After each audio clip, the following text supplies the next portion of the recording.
Të dashur dëgjues të Radio Maris, ju ftojmë të ndiqni emisionin Lexo Biblën me ne, me komentim biblik nga Don Simo, pikpamje katolike.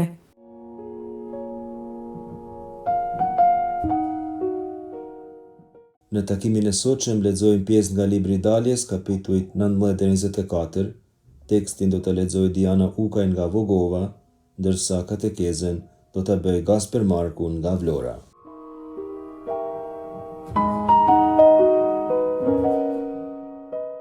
Në këtë takim lexojmë Biblën me ne, flasim për beslidhjen e Zotit me Mojsion, që themelohet me dhënien e 10 urdhrimeve prej Zotit dhe me pranimin e tyre nga ana e popullit. Duke qenë se për 10 urdhrime do të flasim prap kur të flasim mbi librin e Levitikut dhe librin e Daljes, do të nalem shkurt sot tek urdhrimet. Megjithatë do të mundohem të shpjegoj konceptin teologjiko-biblik të beslidhjes. Fjala beslidhje përkthen fjalën hebraike berit, të cilës nuk i dihet aq mirë etimologjia. Ndoshta vjen nga folja hebraike bara, që është një ndër mënyrat e shumta në hebraisht të thuash me hangër. Duke pas parasysh se në lashësi marrëveshjet janë bërë rreth tavoline, duke bashkëndar bukën, ndoshta bashkëndarja e ushqimit, bara, është përdorur në shkrimin shenjtë si metafor e lidhjes së një marrëveshje. Ka kjo fjalë një paralel në gjuhën akadike, që është një gjuhë paralele me hebraishten, të paktën sa i takon rrënjve të përbashkëta të fjalëve, biritu në akadisht, që është një emër, dhe ka domethënë një kapsje, një mjeti që lidh. Beslidhja lidh dy individët me njëri tjetrin. Se për çfarë lidhje është fjala është çështje tjetër që duhet parë, por gjithsesi fjala është për një lidhje. Lidhja beslidhjes në hebraisht shprehet me një shprehje frazeologjike karat bërit. Folja karat do më thonë me prej, karat bërit pra do më thonë me prej beslidhjen. Fakti se përdoret folja me prej tregon ndoshta elementin e flis, shpesh të baktive, që i bashkangjitet rritit të themelimit të beslidhjes. Në greqisht përdoret fjala diateke, si në përkthimet greke të beslidhjes së vjetër, si në beslidhjen e re. Emri beslidhje e re thirret në greqisht kaine diateke. Fjala diateke në greqisht do të thonë testament ose vullnet që shprehet me autoritet dhe përdoret zakonisht në akte juridike. Është e lidhur me vendimet që pronari merr për pronat e veta.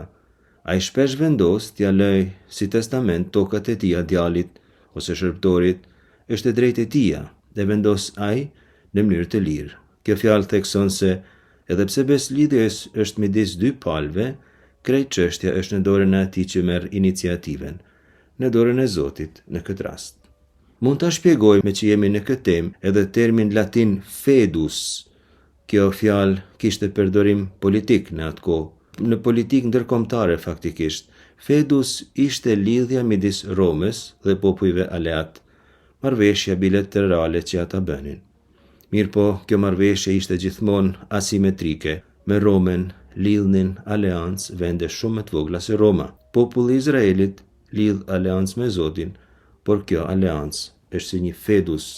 Zoti e ka në dorë atë lidhje, prej tij varet gjithçka. Nga këtu vim tek një konsiderat që e kanë theksuar të gjithë studiuesit e librit të Daljes. Beslidhja biblike nuk është si një kontratë. Kontrata zakonisht nënkupton dy palë në pozitat barabarta. Tu nuk janë pozitat e barabarta të dyja palëve.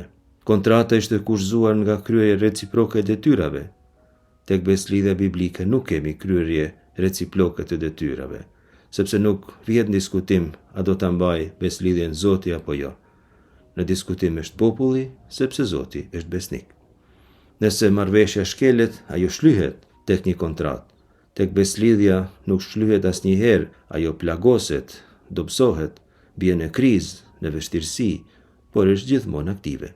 Kontratat zakonisht kanë qëllim ndonjë përfitim material, të bazuar edhe në leverti të dyja palëve. Beslidhja ka qëllim bashkimin e njeriut me Zotin. Kur Zoti thot, ju do të jeni populli im dhe unë do t'jem hyj juaj, ai thekson përkatësinë e ndërsjellët, jo interesin material të çfarëdo lloji, jo leverti të ndonjë tipi, por dashuri absolute. Cilat janë tipet e beslidhjeve në Bibel? E para e kemi parë me Noehun, Zanafilla kapitulli 9, rreth 8 deri në 17. Është beslidhje e një anshme, varet vetëm prej Zotit, pa marrë parasysh se çdo të bëj populli, Zoti nuk do të dërgojë asnjëherë më përmbytje mbi tokë.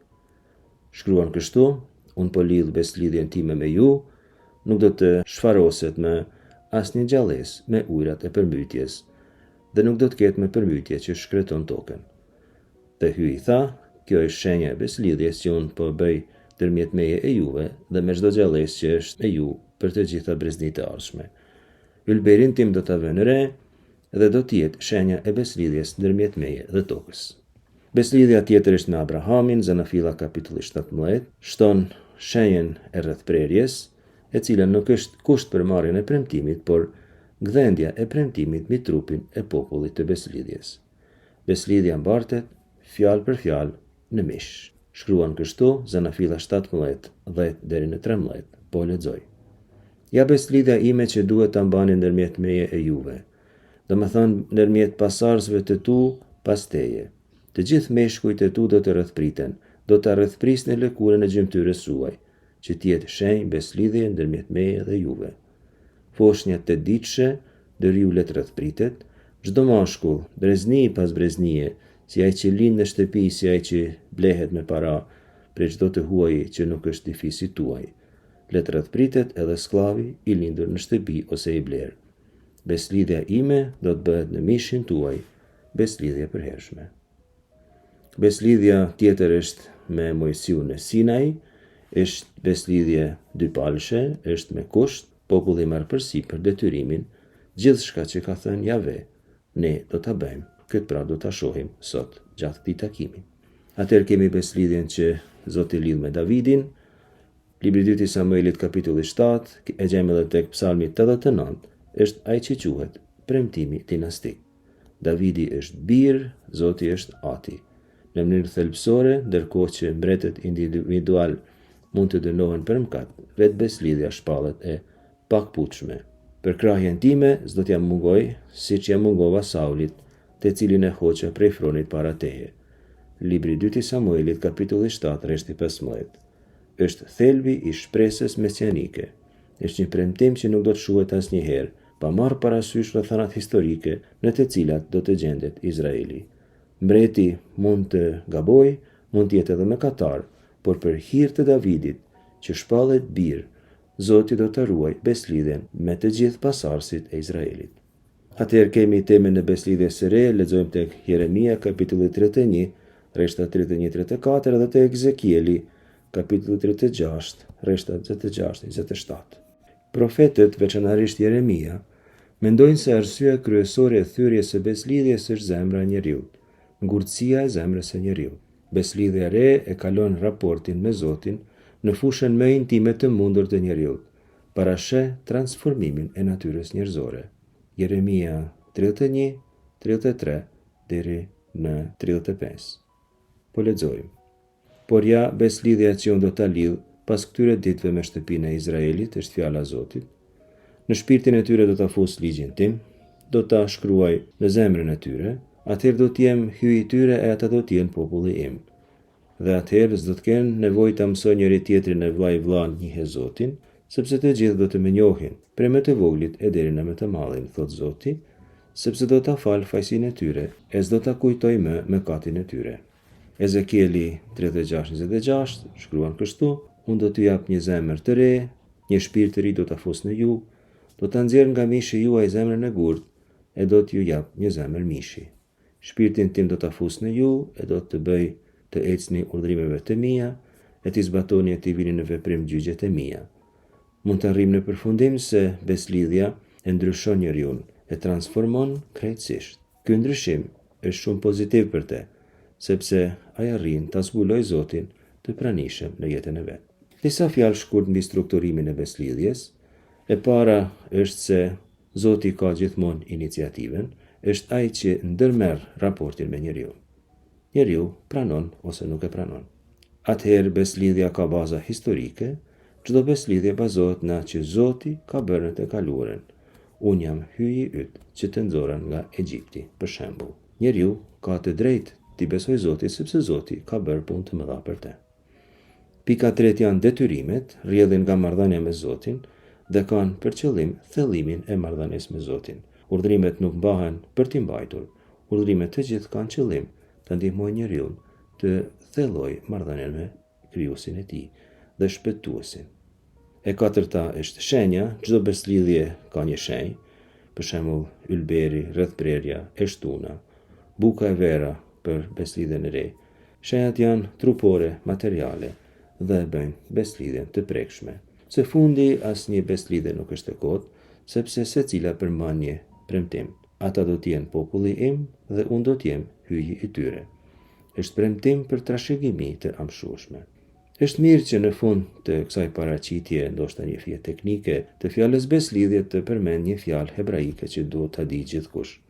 Është fjala chesed. Asnjë mësim mbi beslidhjen nuk është i plot pa shpjeguar këtë fjalë. Chesed e bëjnë edhe të gjithë studiuesit të Shkrimit të Shenjtë. Fjala chesed përkthehet si dashuri, mëshirë, besnikëri.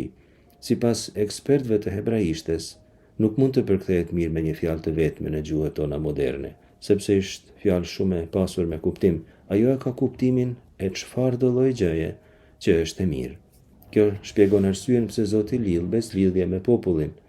Ai dëshiron t'i bëjë mirë popullit të tij. Duke lidh beslidhje me Izraelin, Zoti shpreh haptazi se e do popullin e vet. Paraqitet pra Zoti si një bab që e do shumë birin e vet.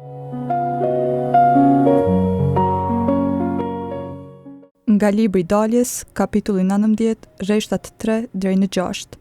Mojsiu u ngjit e hyi, Zoti e thirri prej malit e i tha: "Thuaj kështu shtëpisë Jakobit, e kumtoj Izraelitët. Ju vet pat se çfarë u bëra egjiptianëve, se si juve ju kam bartur mbi krahët e shqiponjave, e ju kam sjell deri tek unë. Prandaj, nëse do të ma dëgjoni fjalën e do ta mbani beslidhjen time, ju do të jeni ndër të gjithë popujt prona ime. Imja është mbar toka. Ju do të jeni për mua një mbretëri priftërinjësh, e një popull i shenjtë. Këto janë fjalët që do t'ua thuash bijeve të Izraelit."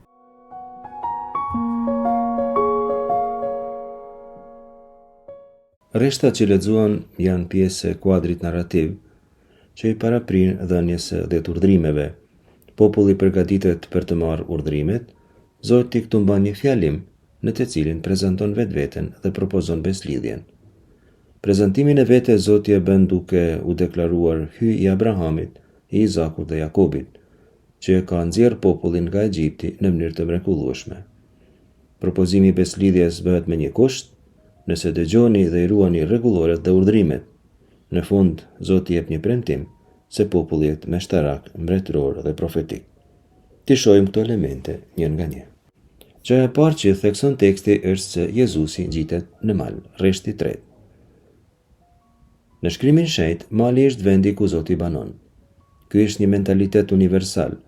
Shumica e tempujve dhe shenjtroreve ndërtoheshin në mal. Ndodh kjo edhe me disa kisha moderne, i gjejmë në mal në Kodër.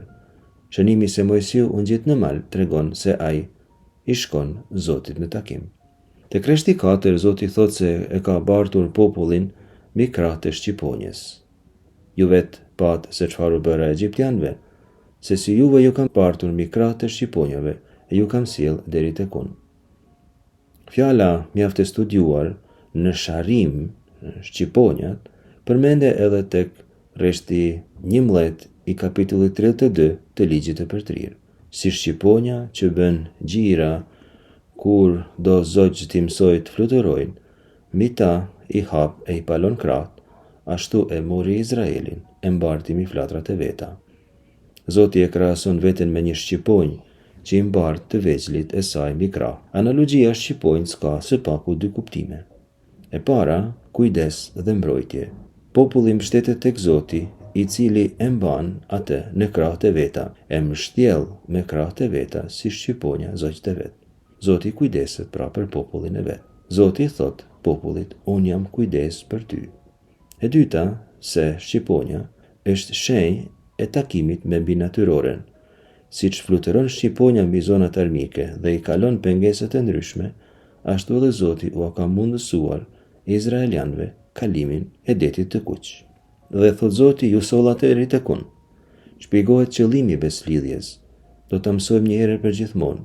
Zoti lidh beslidhje me ne, sepse përmes saj dëshiron që të na sjellë tek vetja. Zoti ka qëllim bashkimin e popullit me të. Edhe pse shumë herë theksohet tema e trashëgimit të tokës së premtuar, qëllimi i Zotit në fakt është afrimi i popullit ndaj tij, bashkimi i plot me të. Trashëgimia e tokës së premtuar është një mjet që Zoti përdor për të afruar popullin me të.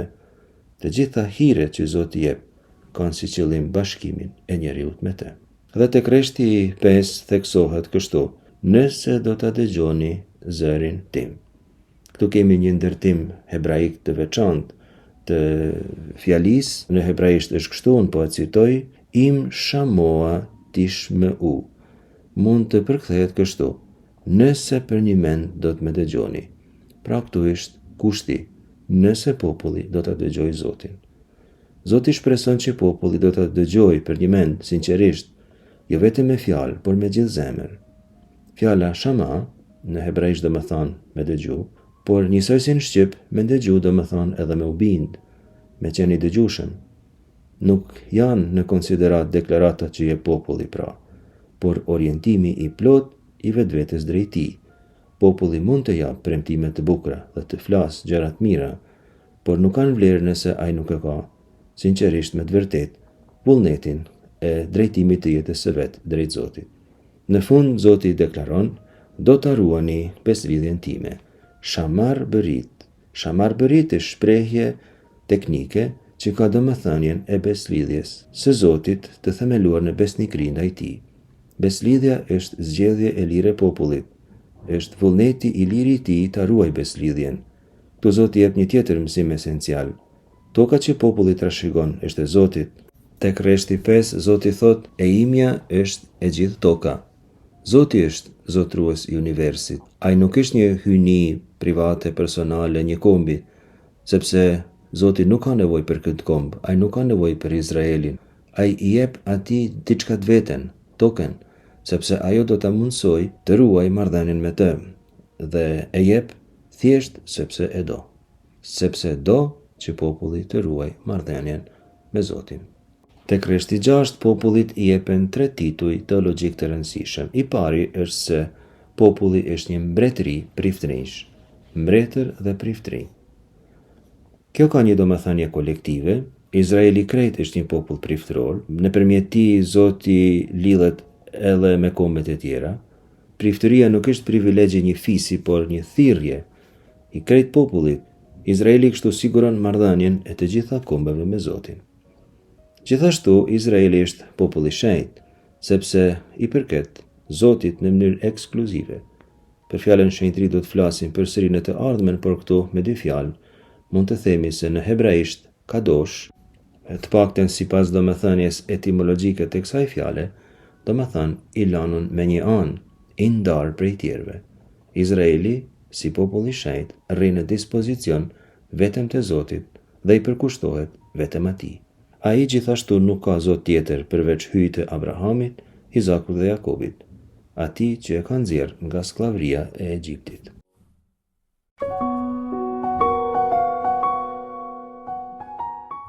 Nga libri i Daljes, kapitulli 20, rreshtat 3 deri në 17. Mos ki tjetër Zot përveç meje, mos bëj kurfar idhulli, as paraftyrimi të gjërave që janë lart në qiell, as të gjërave që janë poshtë mbi tokë, as të gjërave që janë e ujë nën tokë. Mos i adhuro ato, as mos u jep falënderimi, sepse unë, Zoti hy yt, jam hyjzi liçar që e ndëshkoj pallësinë e etërve në fëmijë, deri në të tretin e në të katërtin brez, të atyre që me urrejnë, por që jam i mëshirshëm me mira brezni, për ata që me duan e i zbatojnë urdhërimet e mia. Mos e merr në përgojë kot emrin e Zotit hyj tënd, sepse Zoti s'do ta lërë pa ndëshkuar atë që do ta marrë në përgojë kot emrin e Zotit hyj të vet. Të bjerë në mend ta shëjtrosh ditën e shtunë, 6 ditë puno e krye të gjitha punët e tua, kurse e 7-ta ditë është e shtuna e Zotit hyj tënd. Mos bëj kur farpune, ti as biri yt, as bia jote, shërptori yt, as shërptorja jote, as kafsha jote, as i huj që banon të ti, sepse gjatë 6 ditëve Zoti i bëri qiellin e tokën, e detin e gjithçka gjendet në të, e pushoi ditën e 7. Prandaj Zoti e bekoi ditën e 7 dhe e shejtëroi. Nderoje babain tënd e nënën tënde, që të kesh jetën e gjatë përmbi tokë që do ta jap Zoti hyj yt. Mos vra, mos bëj kurorthyrje, mos vidh, mos bëj dëshmi në rend kundër të afërmit tënd, mos i lakmo shtëpisë të afërmit tënd, mos i lakmo gruas së tij, shërptorit, shërptores, as kaut, as gomarit, as një gjëje që i përket atij.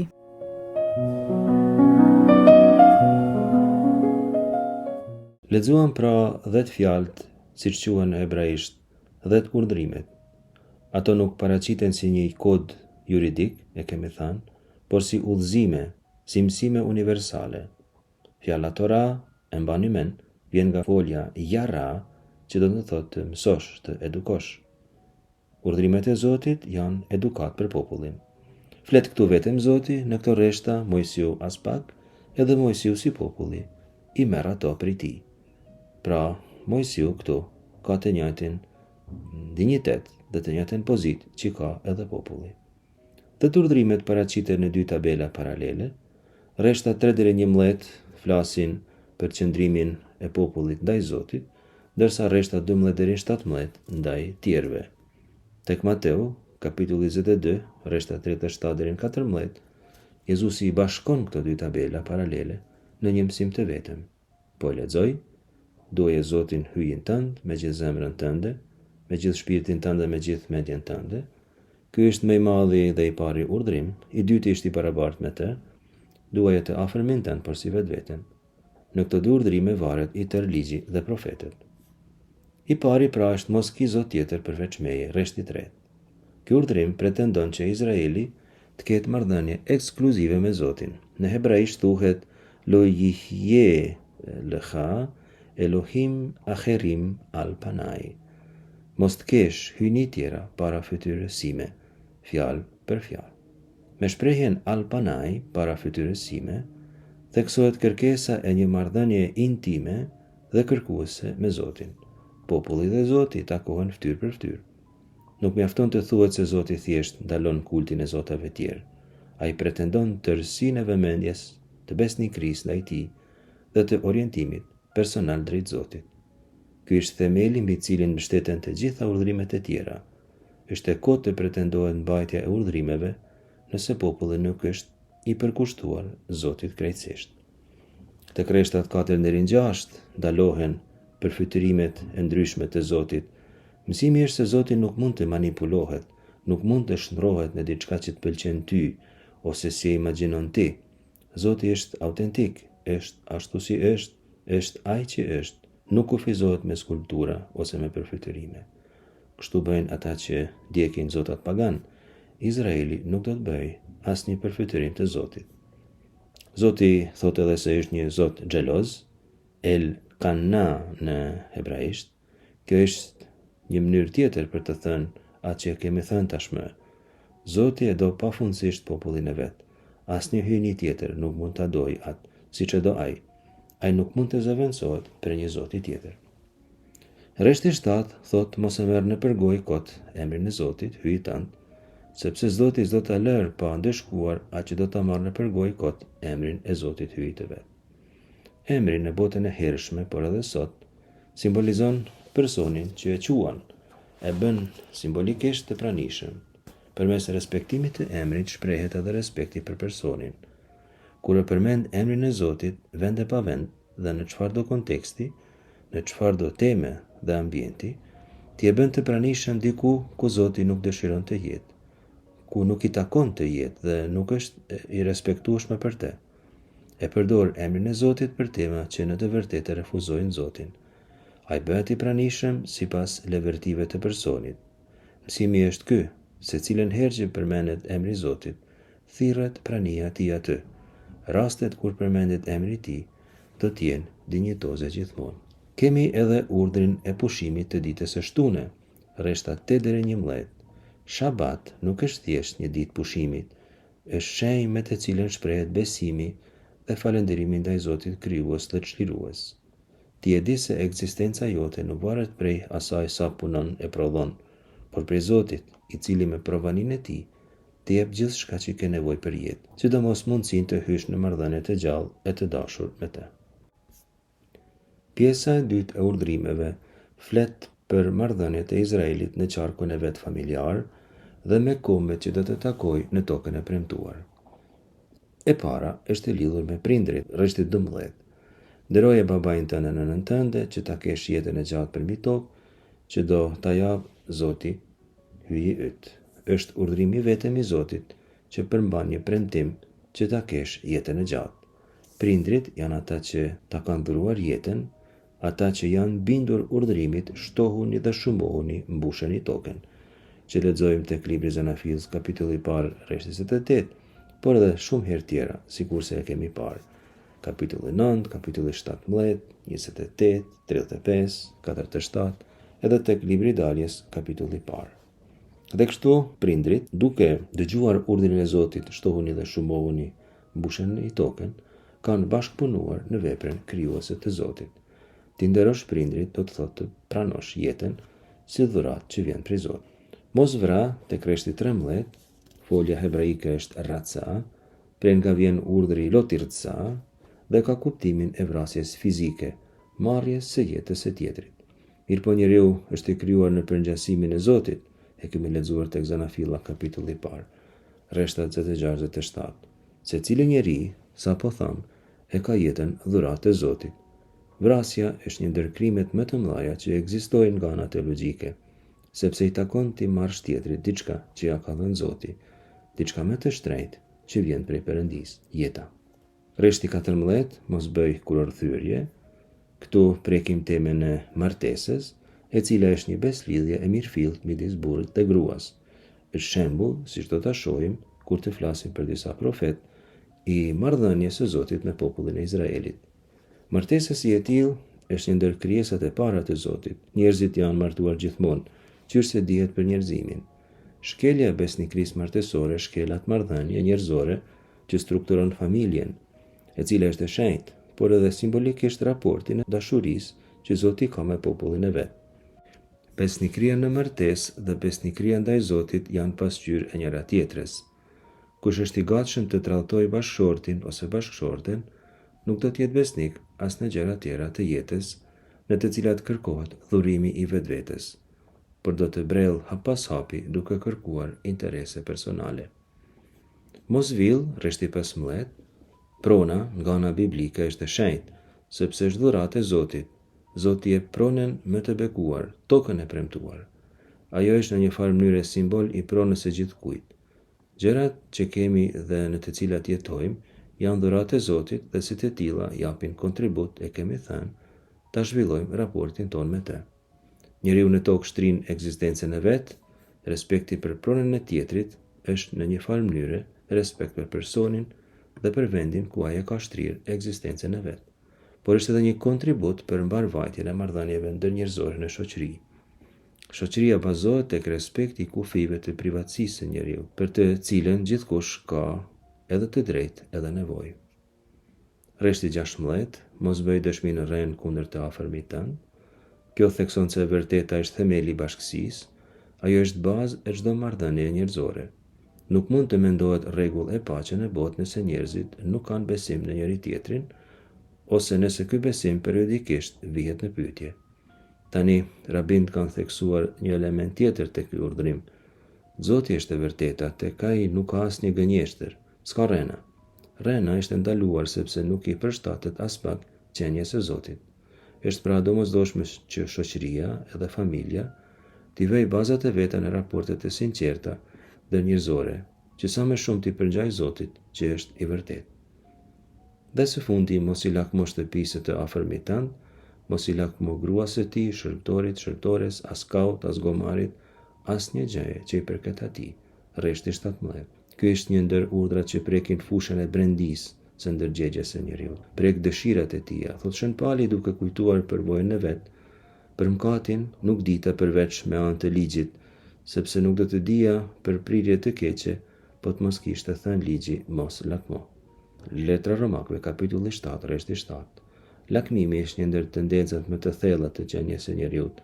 Sipas Shën Palit, ndër mëkatet më të mëdha, njeriu ndihen në vete keq se tjetri ka, dëshiron të ketë çka tjetri nuk ka. Kjo kundërshton mësimin bazë të besuarit të vetvetes në provaninë e Zotit. Nëse tjetri ka, do më thënë se Zoti ka dhënë, por edhe mua Zoti më ka dhënë. Jam i kënaqur dhe falënderues për dhëntinë e tij. Kështu duhet të shprehë çdo njeri, falënderues provanisë hyjnore për bujarinë e tij.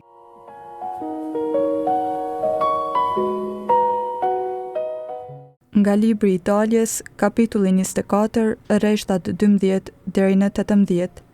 Zoti tha Mojsiut: "Ngjitu tek unë në malë që ndro aty, do t'i jap rasat e gurit, ligjin dhe urdhërimet që i kam shkruar për t'i mësuar." U ngritën Mojsiu dhe Jozuehu për cilësi i tij. Duke u filluar Mojsiu për malin e hyjet, u tha pleqve: "Pritni këtu deri që të kthehem te ju. Me ju janë Aroni dhe Huri. Nëse lindon një çështje, drejtohuni atyre." Mojsiu u ngjit në mal dhe reja e mbuloi malin. Lavdia e Zotit erdhi të banojë në mal të Sinait, dhe reja e mbuloi 6 ditë. Të 7-ën ditë hye thirrri prej res Mojsiun. Lavdia e Zotit u duk në sy të bijve të Izraelit, në trajt të zjarrit përpirës në majën e malit. Mojsiu u fut në re dhe u ngjit në mal, qëndroi aty 40 ditë e 40 net.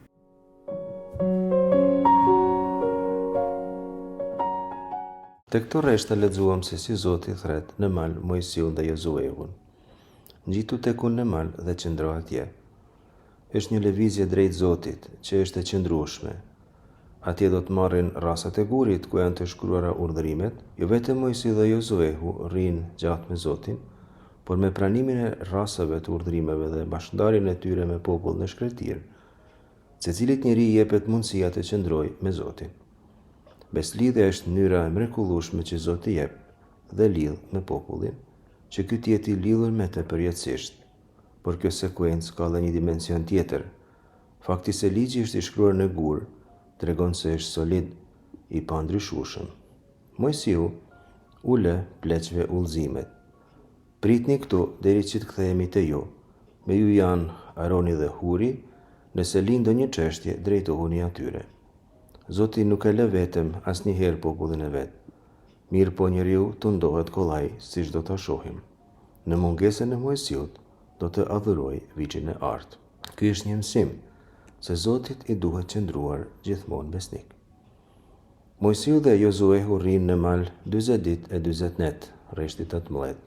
Bartin simbolik numerike të pasur, numri 40, në shkretir, sepse 40 vjet ata do të ecin në përshkretir, 40 ditë e net, për shembull bjeshiu në kohën e Noehut, 40 ditë agjerimi i Jezusit tek Ungjilli, është një periudhë e gjatë për ta të qëndrimit në praninë e Zotit. Kush rri me Zotin gjatë dhe sheh madhrinë e tij, shndrohet krejtësisht. Thot Dalja kapitulli 34, rreshtat 29-35, kur Mojsiu zbriti nga mali Sinai, i mbante 2 rasat e dëshmisë dhe nuk e dinte se fytyra e tij lëshonte rreze për shkak të bisedimit të tij me Zotin. Kur Aroni e bijtë e Izraelit panë se për lëkurës së fytyrës së tij dilnin rreze, patën frikë t'i afrohen. Ky tregim është esencial, siç do ta shohim, për të kuptuar tregimin e shtrimit të Jezusit, por edhe të tundimeve të tija në shkretir. Beslidhja në përmbledhje mund të themi se është një ftesë që Zoti na jep ta pranojmë dhe të shndrohemi krejtësisht dhe të bëhemi tërësisht persona të dedikuar atij.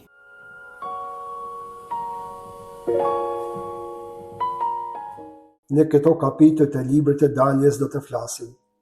Beslidhja e Sinait, populli i Zotit dhe ligji i shenjtë. Jemi në zemrën e beslidhjes së vjetër, ku edhe ka marrë emrin kë beslidhje ku kulmon me dekalogun ose 10 fjalshin, urdhërimet e Zotit mbi malin Sinai.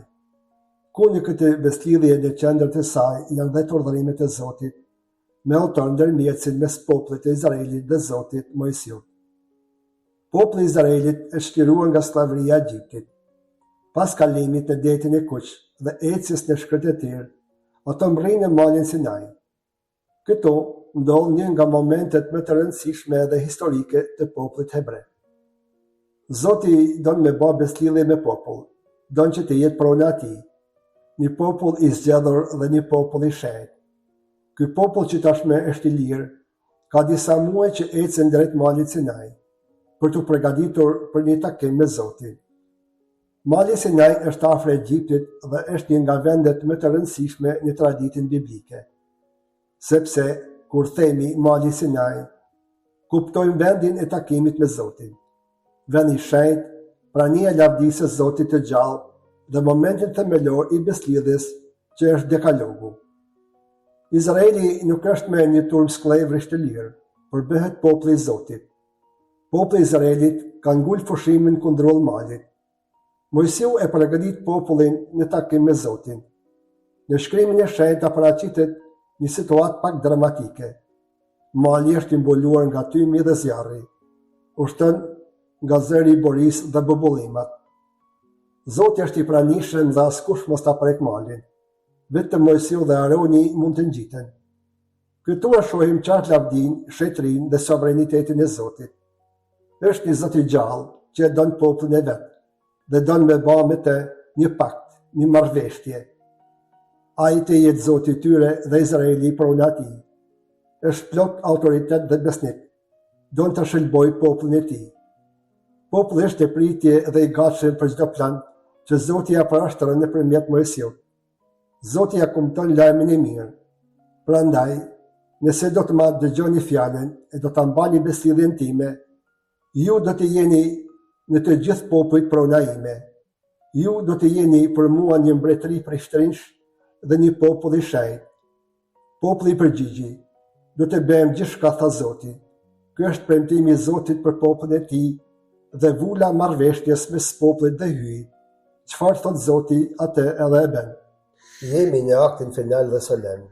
Hyi përdor pedagogjinë e tij hyjnore ndaj popullit të Izraelit. I shfaqet hap pas hapi dhe në mënyrë graduale për t'ia zbuluar planin e tij. Dhe plani i tij është shëlbimi i njerëzit.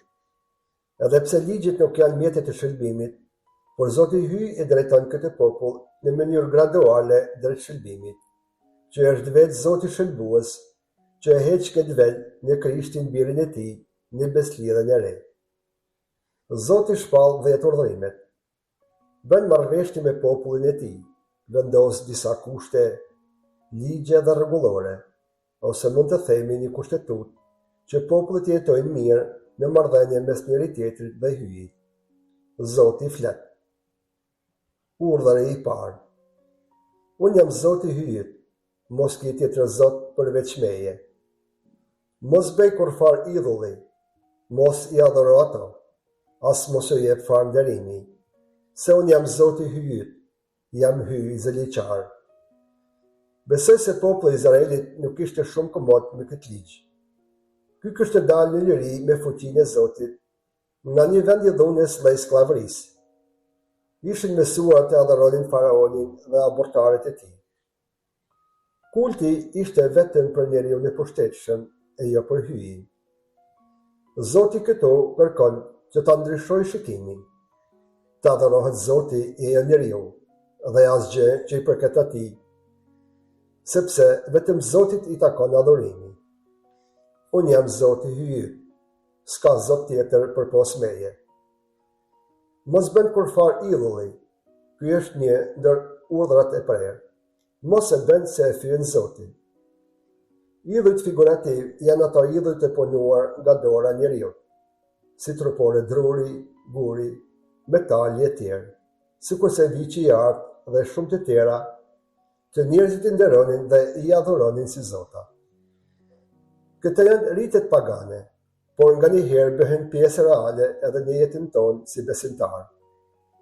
Prandaj Zoti e jep këtë ligj për popullin e tij dhe për të gjithë popujt fetar, që besojnë te Zoti i vërtet, por gradualisht e harrojnë atë dhe bien në idhujtari duke nderuar një Zot tjetër, që nuk është një trupore e gdhendur, por është një karakter i gdhendur në zemrën e njeriut, që quhet krenaria dhe egoizmi. Njeriu me dobësinë e tij e harron shumë shpejt përjardhjen e tij dhe çdo dhuratë që ka nga Zoti, dhe kështu krijon një kult rreth vetvetes dhe mendon se gjithçka i ka me forcët e tija, si paraja, fama, pushteti, suksesi e të tjera si këto, i ka fort për zemër. Edhe pse shkojmë në kish, për çdo ditë të diele, lusim rozarën dhe mund të qëndrojmë në gjunjë, me orë të tëra para të shëtrueshmit sakrament, por i nderojmë ata që kemi gdhendur në zemër, që nuk i përkasin Zotit. Edhe kjo është idhujtari, e thyejmë rënd Zotin. Për këtë Zoti thot: jam Zoti ziliqar, i vjen keq se njeriu i pa mend e bërë jetën e tij për gjërat e kësaj bote, që janë të kalueshme. Papa Francesku në katekesën e tij na kujton: idhujt premtojnë jetë, por në fakt e marrin atë.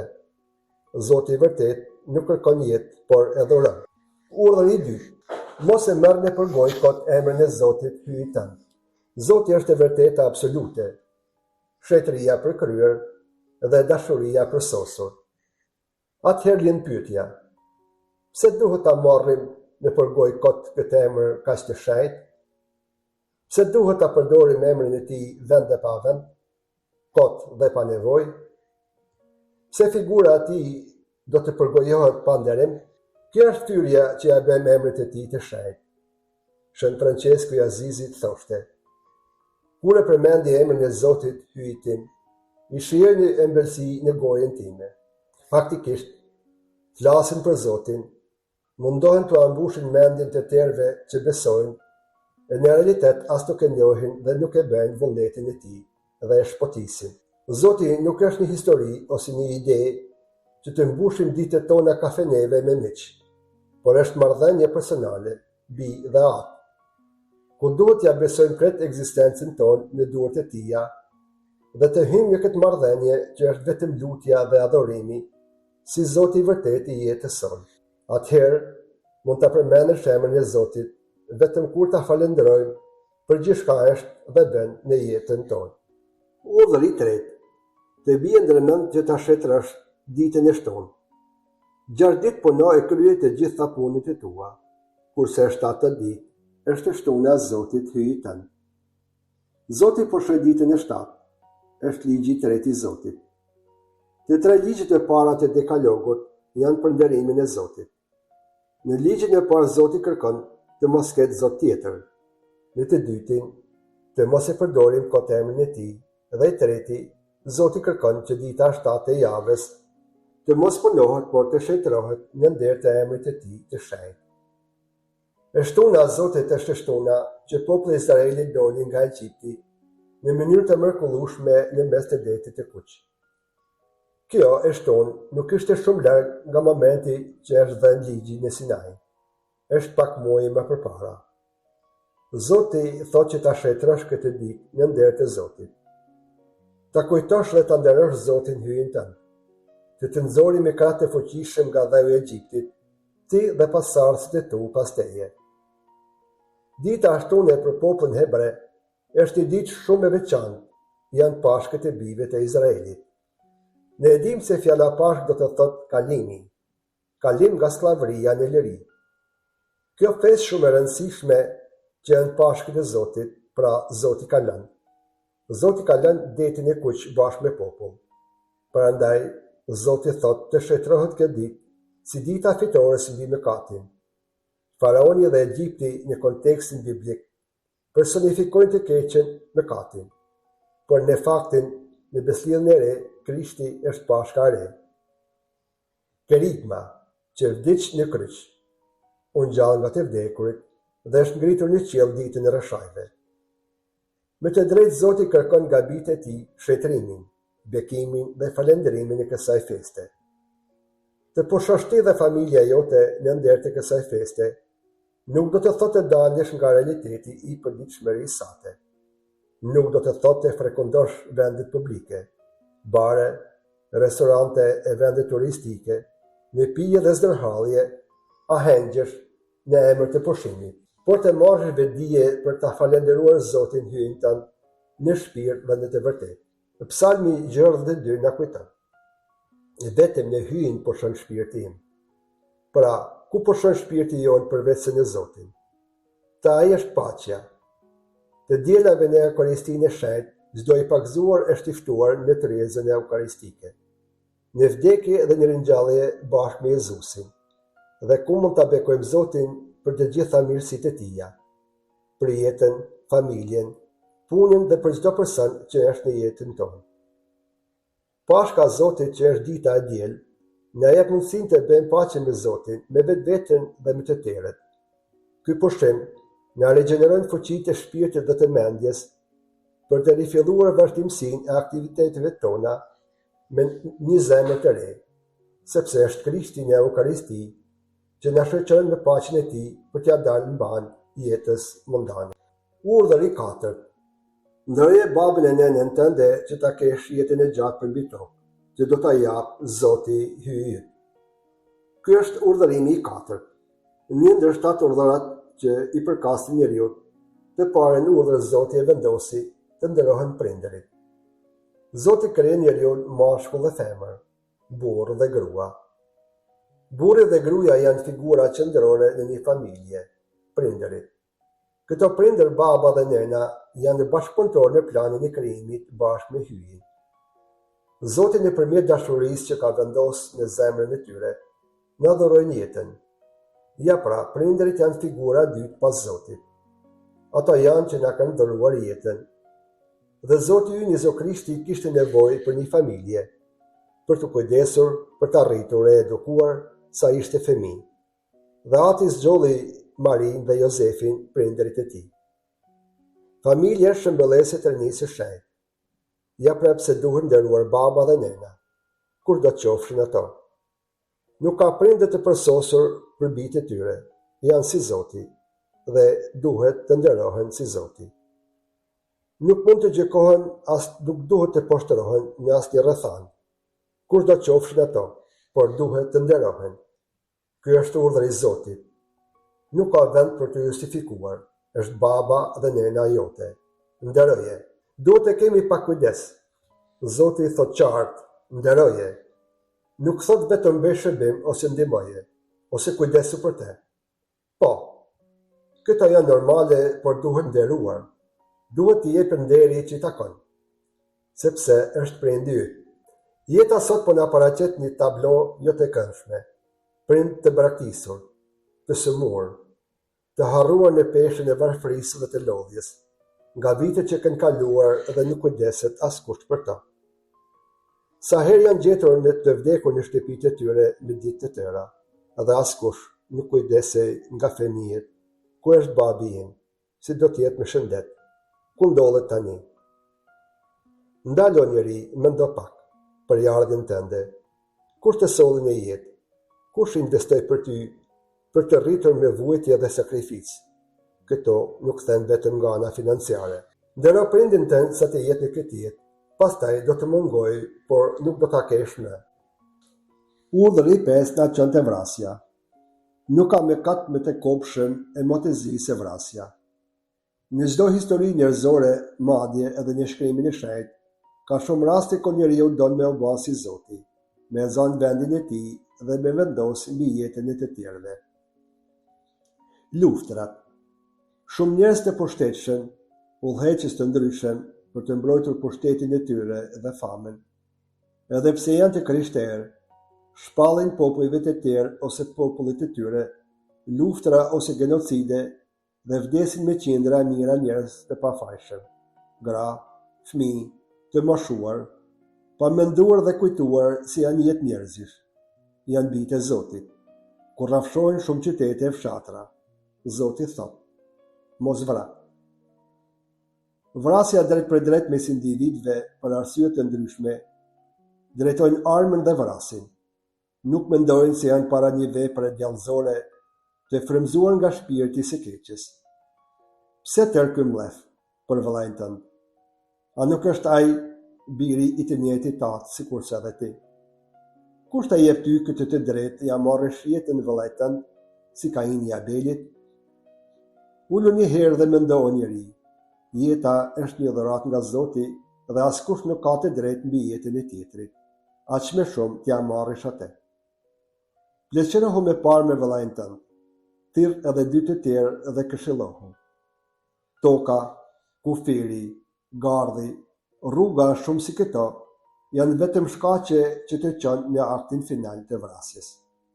Kjo nuk është zgjidhje, por një zgjedhje e gabuar që i hap derën e ferrit shpirtit tënd. Mos shko në aktin ekstrem të vrasjes. Kur të vrasësh një njeri, nuk e vra vetëm atë që pësoj vdekjen, por je vra edhe ti, familja jote dhe shumë të tjerë vuajnë pasojat. Jezusi në Ungjillin e Mateut thotë, sepse të gjithë ato që kapën për shpate, për shpatës edhe do të vdesin. Zoti thotë, mos vra. Aborti, këto janë pa fjalë. Nuk e kuptoj dhe s'dua që ta kuptoj faktin se si një nan vret bamin e krahërorit të vet. Folëm me parë për luftra, vrasje mes personave të ndryshëm. Nuk ka asnjë farë justifikimi, por nga një herë nga ana njerëzore, mundet që dikush të thotë ishte i detyruar, s'kishte rrugdalje. Por kur nëna vret foshtin e vet të pafajshme në barkun e vet, një fëmijë të pambrojtur, ku shpresa dhe mbrojtja e këtij fëmije është mami i vet, dhe kjo e vret, kjo është e papranueshme. Këta nëna vrasin vetëm të mos jenë të kufizuara nga fëmijët e tyre, të jenë pa përgjegjësi, për të bërë një jetë pa moral, dhe një ditë do ta kuptojnë si janë nëna kriminale. O Zot, çfarë po ndodh në këtë jetë? Ne jemi njerëz të pagzuar. Ku është premtimi i pagzimit? Kemi një dignitet, jemi persona që përkasim Krishtit. Jemi të krishterë. I kemi ramohit mëkatit dhe jetojmë për Krishtin në pagzim. Kjo është feja jonë që kemi pranuar në liri të plot, pastaj pa menduar fare dhe me vedi të plot, këta nëna zgjedhin të vrasin fëmijën e tyre. Vrasja e një qenie njerëzore është në kundërshtim të thellë me dignitetin e personit dhe me shetërinë e Krijuesit. Katekizmi i Kishës Katolike. Zoti thotë, mos vra. Urdhërimi i 6. Mos bëj kurorthyrje. Zoti në zemrën e njeriut ka vendosur dashurinë dhe si rezultat i kësaj dashurie, burri dhe gruaja jetojnë bashkë në martesë. Këtë martesë Zoti e bekoi dhe e shëtroi në sakrament, ku burri dhe gruaja nuk janë më dy, por një trup i vetëm në dy persona. Të dy këto persona, të lidhur në emër të Zotit dhe të dashurisë për njëri tjetrin, dhurojnë krejt vetveten si Krishti për Kishën. Edhe kjo është një mister, ku në qendër është Zoti. Qifti martesor që janë me kuror sakramentale janë betuar para Zotit dhe njëri tjetrit për besnikëri, dhe kjo besnikëri do t'i shoqërojë deri në vdekje. Secili që del jashtë martesës dhe krijon një lidhje tjetër, bën mëkatin e fllihshtisë. Ky e fyn rënd Zotin dhe poshtron partnerin ose partneren e tij. Ungjilli i Mateut thotë: kurdo që me dëshirim e shikon një grua, në zemrën e vet ka bërë fllihshti me të. Bashkëtesa martesore me kontratë, marrëdhëniet seksuale dhe kur nuk është kriju një familje, qoftë edhe ato të fejuar, janë mëkati kurorshkeljes. Kjo nuk ka shumë nevojë për ta kuptuar. Gjithçka Zoti e bekon dhe e shëtron vetëm nëpërmjet sakramentit. Jashtë sakramentit është mëkati fllihshtisë. Ruaj të pastër trupin dhe shpirtin tënd që t'i shkojë në takim Krishtit Zot. Urdhërimi i 7. Mos vill. Zoti në këtë urdhër na porosit që të kemi kujdes nga lakmimi i pasurisë. Bojaria e Zotit ka bërë që toka dhe nën toka të prodhojë mjaftueshëm për një jetë normale për të gjithë njerëzit pa përjashtim. Babëzitja e njeriut për të pasur sa më shumë pasuri ka bërë që një shumicë e madhe të jenë të varfër dhe shumë të varfër. Kjo është padrejtësi. Vjedhja, korrupsioni, rishfeti janë trendi i shoqërisë sonë dhe shoqëria fatkeqësisht i përkrah. I quhen të aftë, të fortë dhe të pushtetshëm. Kjo është e papranueshme për sytë e Zotit. Jo vetëm për ato që është i përfshirë në këtë mëkat, por edhe ai që e përkrah dhe e mbron atë.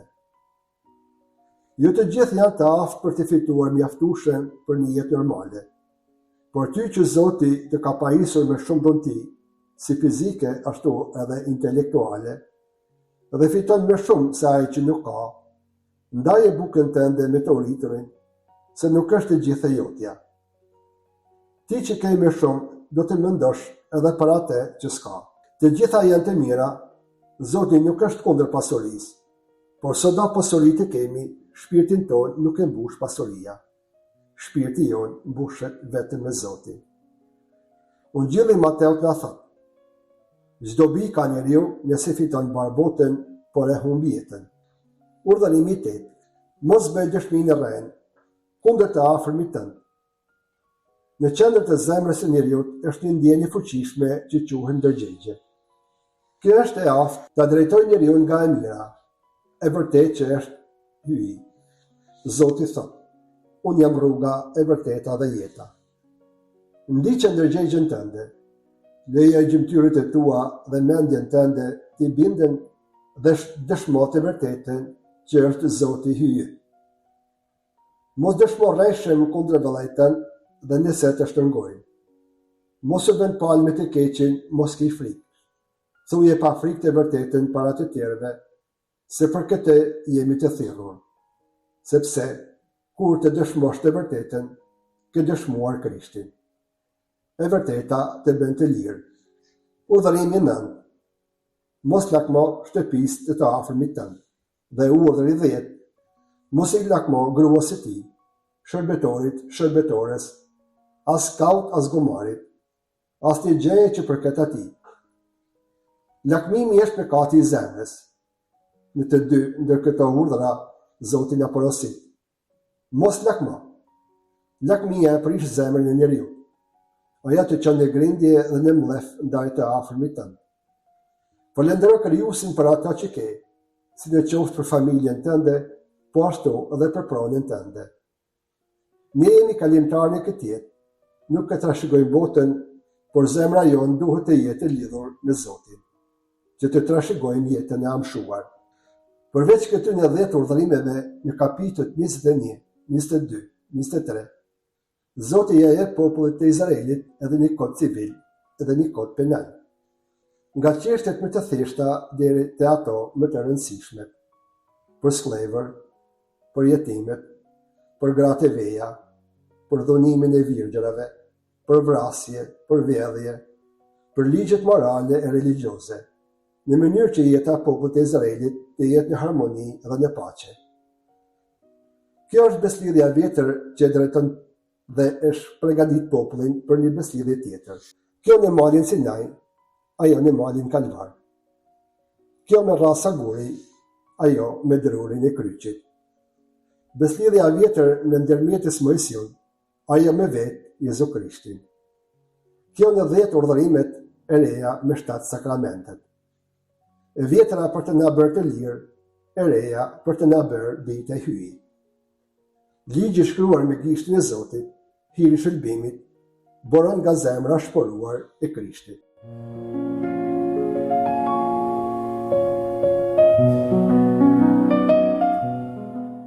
Në takimin e ardhshëm do të lexojmë pjesë nga libri i Daljes, kapitulli 25 deri në 31, që gjithmonë ju ftojmë ta lexoni të shtëpia se do ta kuptoni më mirë. Ne ju falenderojmë për vëmendjen tuaj, Zoti ju bekoftë.